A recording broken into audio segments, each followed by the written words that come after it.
आज भेंडवड येथील अक्षय तृतीयेचं 2024चे जे मांडणी असते त्याचं भाकीत जे आहे ते याप्रमाणे पावसाळा जो आहे तो पावसाळा पहिला महिना थोडा कमी दाखवते, तुरळक पद्धतीचा आहे, कुठे पडेल कुठे नाही पडेल. जसं दुसरा महिना आहे हा सुद्धा साधारण आहे, पहिल्यापेक्षा थोडा जास्त आहे पण कमीच आहे. तिसरा महिना भरपूर आहे.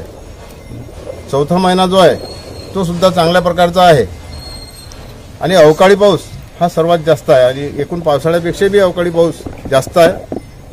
एकूण तिसऱ्या चौथ्या महिन्यात पावसामुळे बरेचसे या ठिकाणी नुकसान सुद्धा होऊ शकते. तसं पिकाची जी परिस्थिती आहे, सर्वप्रथम अंबाडी हे कुलदैवत असते, हे जर कायम असलं तर सर्व ठीक राहते. आपली संस्कृतीप्रमाणे ते कायम आहे. कपाशीचं पीक आहे तर हे मोगम आहे, तर त्या पिकाच्या बाबतीत असं सांगता येईल की ज्या ठिकाणी पहिल्या महिन्यातला पाऊस पडेल आणि पेरणी लवकर होईल त्या भागात चांगल्या प्रकारचं पीक येऊ शकते आणि ज्या भागात थोडंसं पाऊस कमी पडेल पहिल्या महिन्याचा, पेरणी जर उशिरा झाली तर तिकडे पिकाची परिस्थिती थोडीशी कमी येऊ शकते. एकूण सर्वसाधारण पीक कपाशीचं भाकीत केलं जाते. तसंच त्याच्यानंतर आहे तूर. तूर गेल्या 2-3 वर्षात चांगलं पीक दाखवत होतं, पण यावर्षी मोगम आहे. ते म्हणजे सर्वसाधारण पिकाची परिस्थिती आहे.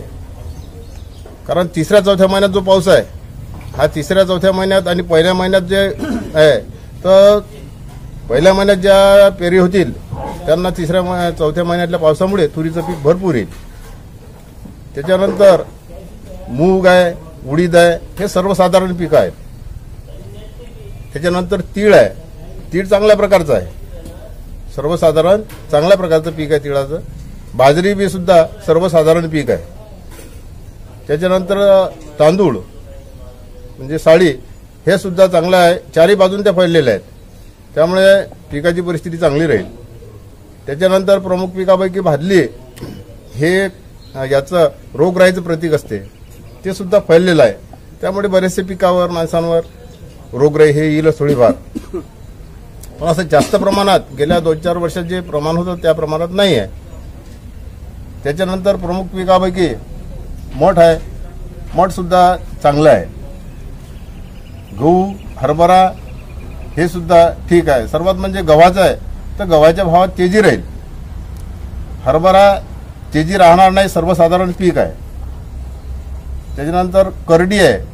हे करडी संरक्षण खातं आहे आपल्या देशाचं आणि पीक आहे, ते पीक साधारण येईल आणि करडीचा एक दाना रस्ता बाहेर गेलेला आहे 6 बोटं, त्यामुळे आपलं संरक्षण खातं मजबूत राहील, कोणत्याही प्रकारचं आपल्याला हानी पोचणार नाही परराष्ट्रापासून. मसूर आहे. मसूर हे परकीय राष्ट्र आहे, त्यांच्यापासून सुद्धा आपल्याला फारसा त्रास होणार नाही. त्रास झाला तरी आपलं संरक्षण खातं प्रबळ राहील आणि ते त्याचा विरोध करेल.